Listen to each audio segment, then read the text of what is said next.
خانہ کعبہ کو کون اور کب تباہ کرے گا؟ رسول اللہ صلی اللہ علیہ وسلم نے فرمایا کہ قیامت کی سب سے بڑی نشانی یہ ہے کہ ایک مرد مکہ میں داخل ہوگا جو کہ خانہ کعبہ کو گرا دے گا اور اس کے ٹکڑے سمندر میں پھینک دے گا۔ اس آدمی کی نشانی یہ ہے کہ وہ بسم اللہ الرحمن الرحیم۔ ناظرین، خانہ کعبہ اللہ کا گھر ہے اور اس کی حفاظت کی ذمہ داری بھی خود اللہ تعالیٰ نے لی ہے، لیکن یہ قیامت کی نشانیوں میں سے ایک نشانی ہے کہ ایک شخص خانہ کعبہ کو گرائے گا۔ ناظرین، اس واقعے کی تفصیل سے پہلے آپ کو بتاتے چلیں کہ جب یمن کے بادشاہ ابراہا نے خانہ کعبہ کو گرانے کی کوشش کی تھی تو اس کا کیا حشر ہوا تھا۔ حضور اکرم صلی اللہ علیہ وسلم کی پیدائش سے صرف 55 دن پہلے یمن کا بادشاہ ابراہا ہاتھیوں کی فوج لے کر کعبہ ڈھانے کے لیے مکہ پر حملہ آور ہوا تھا۔ اس کا سبب یہ تھا کہ ابراہا نے یمن کے دارالسلطنت سنا میں ایک بہت ہی شاندار اور عالی شان گرجا گھر بنایا اور یہ کوشش کرنے لگا کہ عرب کے لوگ بجائے خانہ کعبہ کے یمن آ کر اس گرجا گھر کا حج کیا کرے۔ جب مکہ والوں کو یہ معلوم ہوا تو قبلہ کنان کا ایک شخص بہت ہی غصے میں جل بھن کر یمن گیا اور وہاں کے گرجا گھر میں پخانہ کر کے اس کو نجاست سے لت پت کر دیا۔ جب ابراہا نے یہ واقعہ سنا تو وہ طیش میں آپے سے باہر ہو گیا اور خانہ کعبہ کو ڈھانے کے لیے ہاتھیوں کی فوج لے کر مکہ پر حملہ کر دیا، اور اس فوج کے اگلے دست نے مکہ والوں کے تمام اونٹ اور دوسرے مویشیوں کو چھین لیا۔ اس میں سے 200 یا 400 اونٹ عبد المطلب کے بھی تھے۔ حضرت عبد المطلب کو اس واقعے سے بڑا رنج پہنچا، چنانچہ آپ اس معاملے میں گفتگو کرنے کے لیے اس کے لشکر میں تشریف لے گئے۔ جب ابراہا کو معلوم ہوا کہ قریش کا سردار اس سے ملاقات کرنے کے لیے آیا ہے تو اس نے آپ کو اپنے خیمے میں بلا لیا، اور جب حضرت عبد المطلب کو دیکھا کہ ایک بلند قامت، روب دار اور نہایت ہی حسین و جمیل آدمی ہے جن کی پیشانی پر نور نبوت کا جلال چمک رہا ہے، تو صورت دیکھتے ہی ابراہا مرعوب ہو گیا اور بے اختیار تخت شاہی سے اتر کر آپ کی تعظیم و تکریم کے لیے کھڑا ہو گیا اور اپنے برابر بٹھا کر دریافت کیا کہ کہیں سردار قریش، یہاں آپ کی تشریف آوری کا کیا مقصد ہے؟ حضرت عبد المطلب نے جواب دیا کہ ہمارے اونٹ اور بکریاں وغیرہ جو آپ کے لشکر کے سپاہی ہانک لائے ہیں، آپ ان سب مویشیوں کو ہمارے سپرد کر دیجئے۔ یہ سن کر ابراہا نے کہا کہ اے سردار قریش، میں تو یہ سمجھا تھا کہ آپ بہت ہی حوصلہ مند اور شاندار آدمی ہیں، مگر آپ نے مجھ سے اپنے اونٹوں کا سوال کر کے میری نظروں میں اپنا وقار کم کر دیا۔ اونٹ اور بکری کی حقیقت ہی کیا ہے؟ میں تو آپ کے کعبہ کو توڑ پھوڑ کر برباد کرنے کے لیے آیا ہوں، آپ نے اس کے بارے میں کوئی گفتگو نہیں کی۔ حضرت عبد المطلب نے کہا کہ مجھے تو اپنے اونٹوں سے مطلب ہے، کعبہ میرا گھر نہیں ہے بلکہ وہ خدا کا گھر ہے، وہ خود اپنے گھر کو بچا لے گا، مجھے کعبہ کی ذرا بھی فکر نہیں ہے۔ یہ سن کر ابراہا اپنے فرعونی لہجے میں کہنے لگا کہ اے سردار مکہ، سن لیجئے، میں کعبہ کو ڈھا کر اس کی اینٹ سے اینٹ بجا دوں گا اور روئے زمین سے اس کا نام و نشان مٹا دوں گا، کیونکہ مکہ والوں نے میرے گرجا گھر کی بڑی بے حرمتی کی ہے، اس لیے میں اس کا انتقام لینے کے لیے کعبہ کو مسمار کر دینا ضروری سمجھتا ہوں۔ حضرت عبد المطلب نے فرمایا کہ پھر آپ جانیں اور خدا جانے، میں آپ سے سفارش کرنے والا کون؟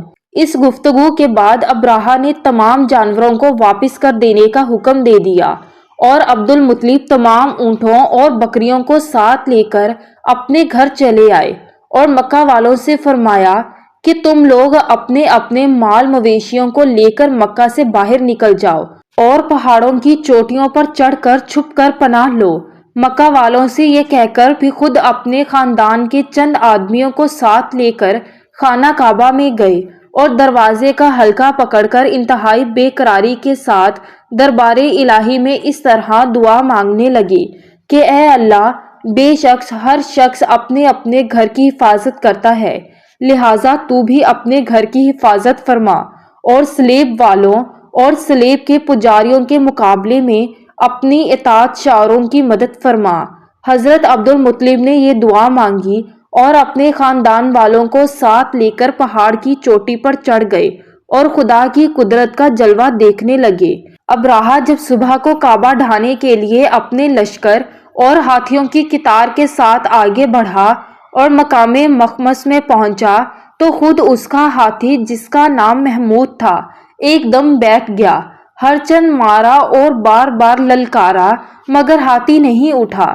اسی حال میں قہر الہی ابابیلوں کی شکل میں نمودار ہوا اور ننھے ننھے پرندے جھنڈ کے جھنڈ، جن کی چونچ اور پنجوں میں تین تین کنکریاں تھیں، سمندر کی جانب سے کعبہ کی طرف آنے لگے۔ ابابیلوں کے ان لشکروں نے ابراہہ کی فوجیوں پر اس زور و شور سے سنگا باری شروع کر دی کہ آن کی آن میں ابراہہ کے لشکر اور اس کے ہاتھیوں کے پرخچے اڑ گئے۔ ابابیلوں کی سنگ باری خداوند قہر و جبار کے قہر و غضب کی ایسی مار تھی کہ جب کوئی کنکری کسی سوار کے سر پر پڑتی تھی تو وہ اس آدمی کے بدن کو چھیدتی ہوئی ہاتھی کے بدن سے پار ہو جاتی تھی۔ ابراہہ کی فوج کا ایک آدمی بھی زندہ نہیں بچا اور سب کے سب ابراہہ اور اس کے ہاتھیوں سمیت اس طرح ہلاک و برباد ہو گئے کہ ان کے جسموں کی بوٹیاں ٹکڑے ٹکڑے ہو کر زمین پر بکھر گئیں۔ چنانچہ قرآن مجید کی سورۃ فیل میں اللہ تعالیٰ نے اس واقعے کا ذکر کرتے ہوئے ارشاد فرمایا، یعنی اے محبوب، کیا آپ نے نہ دیکھا کہ آپ کے رب نے ان ہاتھی والوں کا کیا حال کر ڈالا؟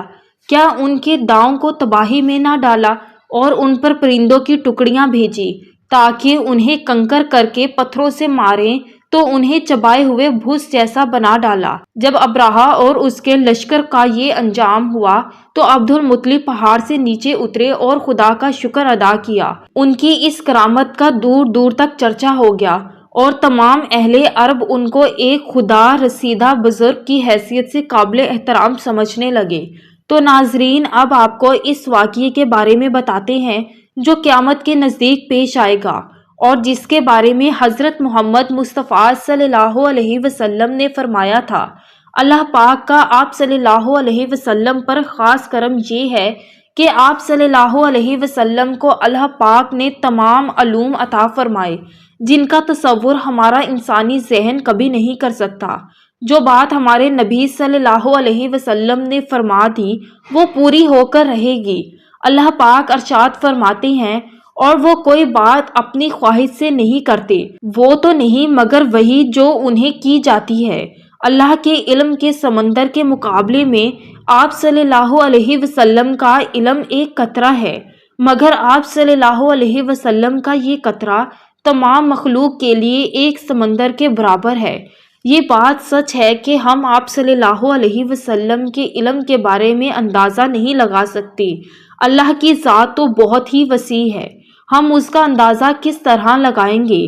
آپ صلی اللہ علیہ وسلم نے اپنے سے پہلے گزرے ہوئے انبیاء کرام اور ان کی امتوں کے ساتھ ساتھ آنے والے وقتوں کے بارے میں بھی اپنی امت کو آگاہ کر دیا۔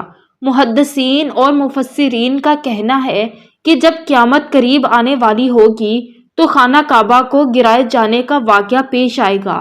جن لوگوں کو اس کے بارے میں علم ہے ان کو اس بارے میں حدیث مبارکہ کی روشنی میں بتاتے ہیں۔ خانہ کعبہ اللہ پاک کی نشانیوں میں سے ایک عظیم الشان نشانی ہے۔ جب تک کعبہ قائم ہے اس وقت دنیا بھی قائم و دائم رہے گی۔ جب خانہ کعبہ کو گرایا جائے گا تب قیامت رونما ہوگی۔ جب قیامت قریب آئے گی ایک بدبخت حبشی خانہ کعبہ کو گرا دے گا، پھر قیامت آئے گی۔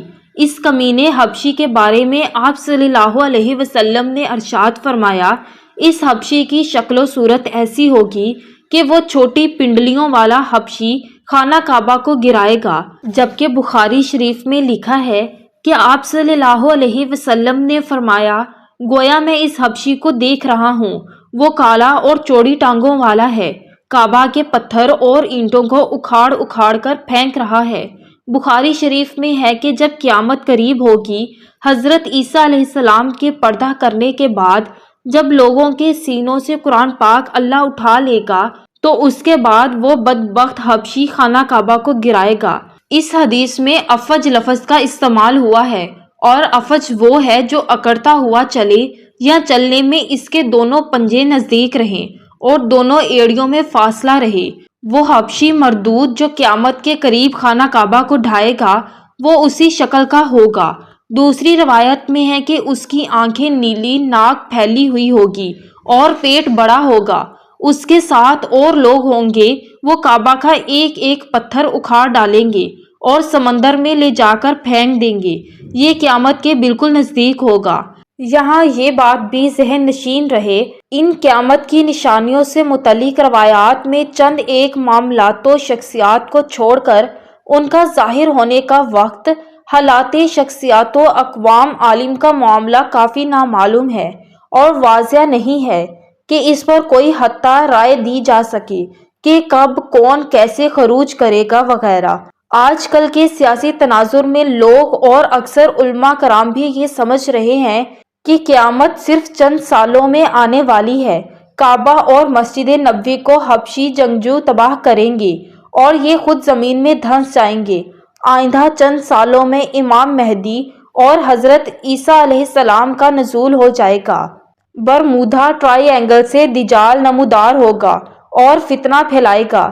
یہودیوں، عیسائیوں اور مسلمانوں کی آپس میں جنگ ہوگی جو بس چند دن کی دوری پر ہے۔ اگر گہری نگاہ سے دیکھا جائے تو بڑے بڑے فتنے تو کئی صدیوں پہلے سے ہی رونما ہونے شروع ہو گئے ہیں۔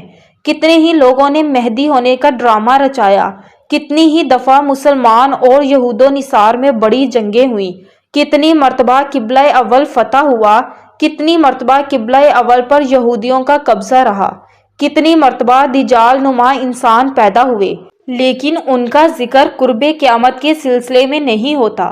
صرف 20ویں اور 21ویں صدی کے سیاسی معاملات و واقعات کو ہی قرب قیامت سمجھ لیا جانے لگا ہے، جبکہ آپ صلی اللہ علیہ وسلم کے ایک فرمان کے مطابق آپ کی وفات کے بعد کا سارا زمانہ قرب قیامت ہی ہے، چاہے کتنی صدیاں بیت جائیں۔ اللہ تعالیٰ سے دعا ہے کہ اللہ ہمیں نیک کام کرنے کی توفیق دے اور برائیوں سے دور رہنے کی ہمیں ہمت و توفیق عطا فرمائے۔ ناظرین، کمنٹ باکس میں اللہ تعالیٰ کے 99 ناموں میں سے ایک نام ضرور ٹائپ کریں۔